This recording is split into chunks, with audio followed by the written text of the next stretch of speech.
football team and you're really close, most of the time that you talk to them prior to it happening, and you understand, you have a little bit of empathy for them. So, there's no grudges and, there's no hard feelings about it. We understand how it is, and especially with the dramatic change. If there hadn't been such a dramatic change, it might be a little bit different, but, it's just kind of how college football is now.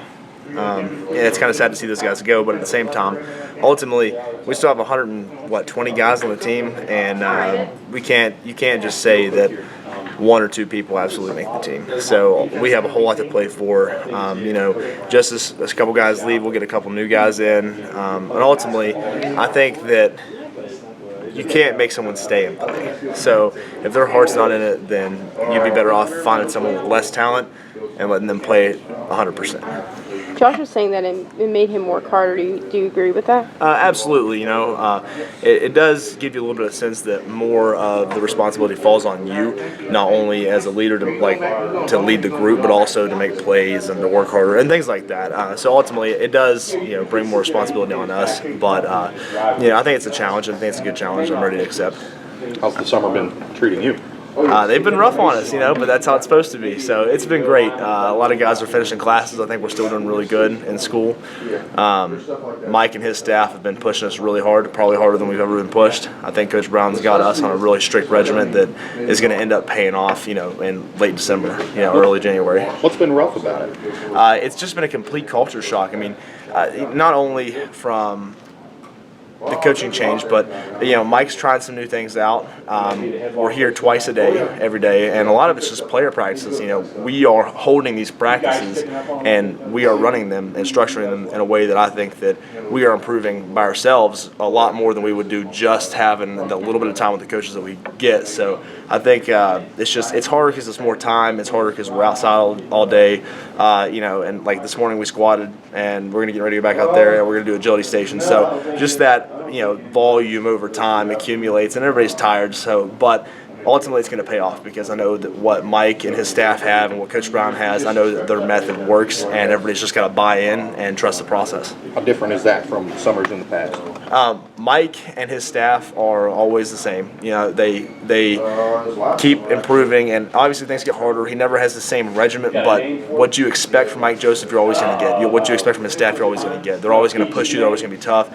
Lots of heavy lifting, lots of running, and they're not going to let up. And so that's something that you can always rely on, and that's never going to change. And I think that's why we're consistently as good as we are.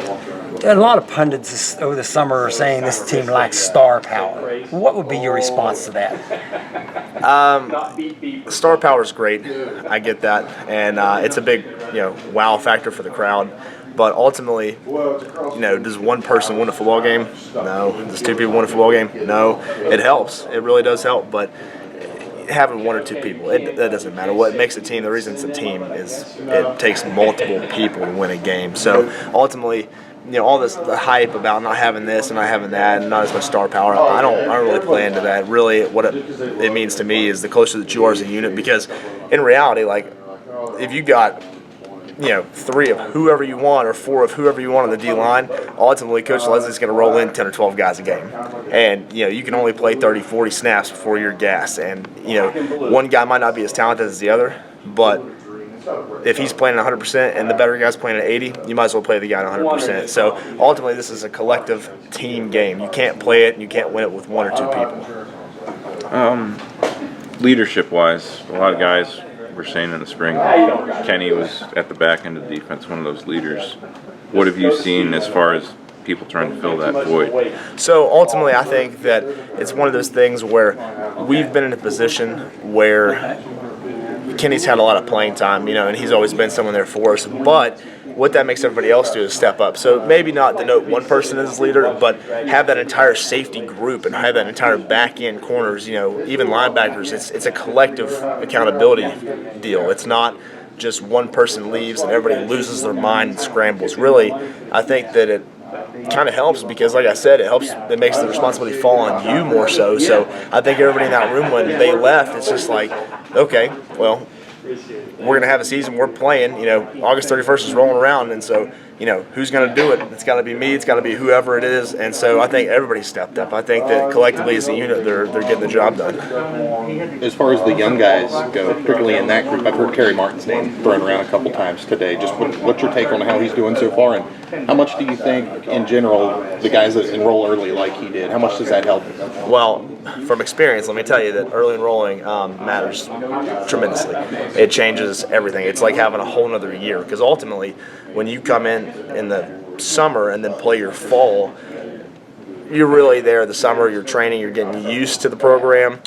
Fall is just to get your feet wet, and then really you start making massive gains and developing as a team in the winter. So really it's like he's already been here. When I look at Gary, I'm like, no, he's not really a freshman. He's been here, So, but I think one thing that speaks volumes is we were doing ladders the other day outside, and he was giving maximal effort, maximal intensity, and you could see it. And he was trying to bring people with him. I think that he's come a long way. What's Coach Vic like?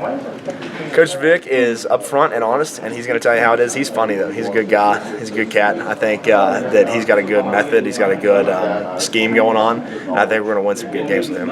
Is he the best storyteller among the he's a character. He's funny.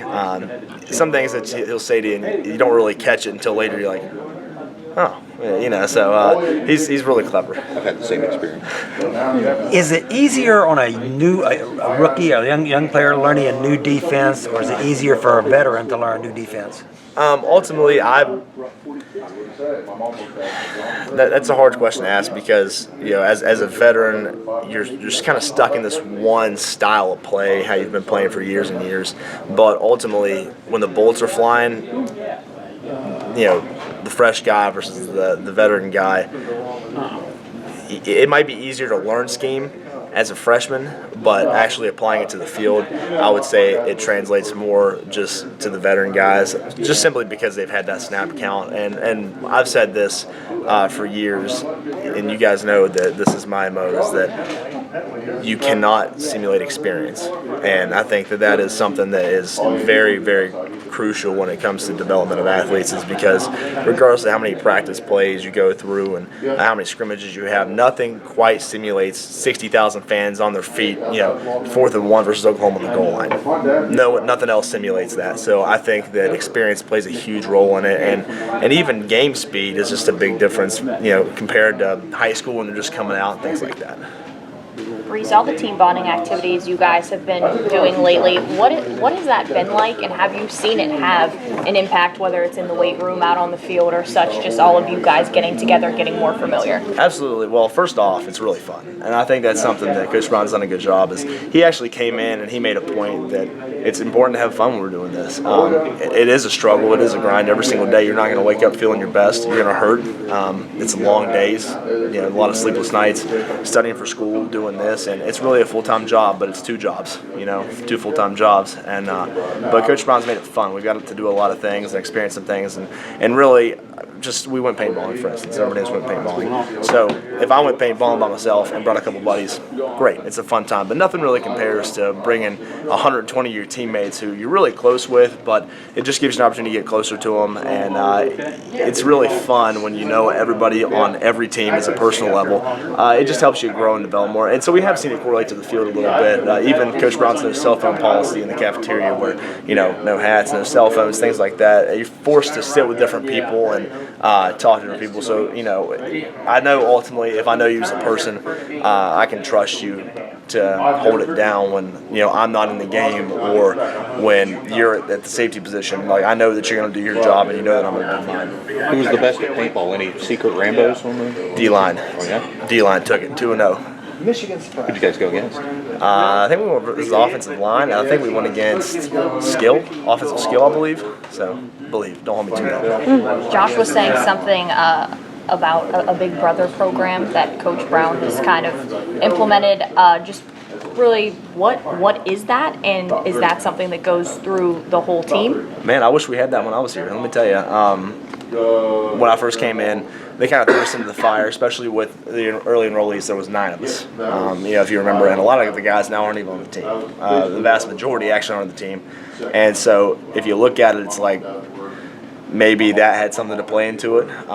But Coach Brown's implemented this Big Brother program, and what it does is all those young guys, they get paired up with an older guy, junior, senior, somebody who's been here. They force us to, and I say force us, not meaning like it's horrible to do. I just say they make us spend time together, whether it's playing video games or going upstairs in the team room playing ping pong, taking them out to lunch on a, Thursday midday between practices, things like that. And really, I think that it's helped those guys develop because they're not afraid to express themselves, and now they're not afraid to make mistakes on the field because we're not, we're all human. We're not perfect. We're all going to make mistakes. It's football, and so I think that it's really let these guys develop at their maximum capacity, and it's also let them trust us. They know who the leaders are in the group. They know who to trust. They know who to look up to, and really it just sets an example for them to follow into our shoes. I feel honored that Coach Brown selected me as one of those guys to help with the Big Brother program because really, the way that I look at it, I feel as if he's doing that because I'm in his eyes a great leader and an example for some of these young guys. And so,